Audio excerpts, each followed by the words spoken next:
सभी दर्शकों को नमस्कार। अलौकिक विरासत को समेटे पूर्वांचल पर्वत पर विराजमान देवालयों की महिमा का वर्णन बड़ा ही मनोहारी है।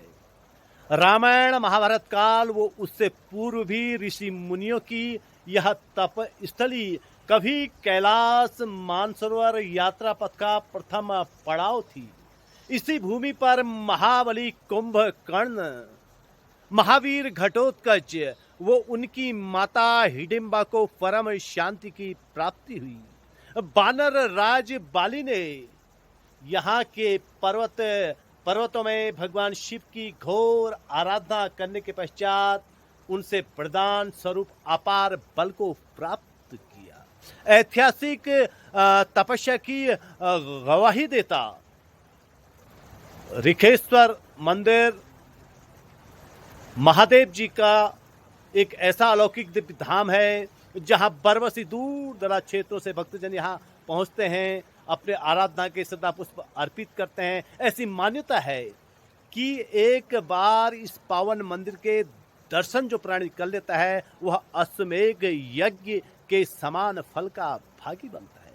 प्राचीन समय में शिव भक्त जब कैलाश यात्रा पर जाते थे तो सर्वप्रथम ऋखेश्वर महादेव जी के इसी मंदिर में, जो आप देख रहे हैं मेरे पीछे, इसी मंदिर में पहुंच करके अपने आराधना के श्रद्धा पुष्प अर्पित करते थे। मंदिर के समीपस्थ ही बहती एक यह नदी है, प्राचीन नदी है, और इस नदी पे स्नान के पश्चात ही, आप देख रहे हैं ये नदी है, इस नदी में स्नान के पश्चात ही यात्रा आरंभ होती थी। और ऋषेश्वर के रूप में भगवान शिव की आराधना करके भीम ने अपने पुत्र घटोत्कच का उद्धार किया। इस संबंध में कहा जाता है कि महाभारत युद्ध में घटोत्कच के मारे जाने के पश्चात उसकी आत्मा भटक गई। स्वप्न में प्रकट होकर अपने पिता भीम को उसने यह व्यथा सुनाई तथा पूर्वांचल की पहाड़ी को अपने लिए सर्वश्रेष्ठ स्थान बताया। तब भीम ने यहां पहुंचकर ऋखेश्वर महादेव जी की घोर आराधना करी। पांडु पुत्र भीम की आराधना का केंद्र आप ये दर्शन कर रहे हैं ऋखेश्वर महादेव जी के। यहां पर पहुंच करके भीम ने ऋखेश्वर महादेव जी की आराधना करी। इसके पश्चात महादेव की कृपा से अखिल ब्रह्मांड की नायिका मां अखिल तारिणी को प्रकट किया। कहा जाता है कि ऋषेश्वर महादेव जी की कृपा से योग माया रूपिणी भगवान शंकर को प्रिय लगने वाली, संसार सागर से सभी का उद्धार करने वाली भगवती पृथ्वी का भेदन कर प्रकट हुई। और तब भीम ने शिव कृपा से देवी की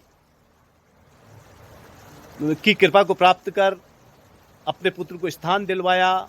और घटोत्कच का मंदिर भी ऋखेश्वर महादेव जी के मंदिर से कुछ ही दूरी पर है।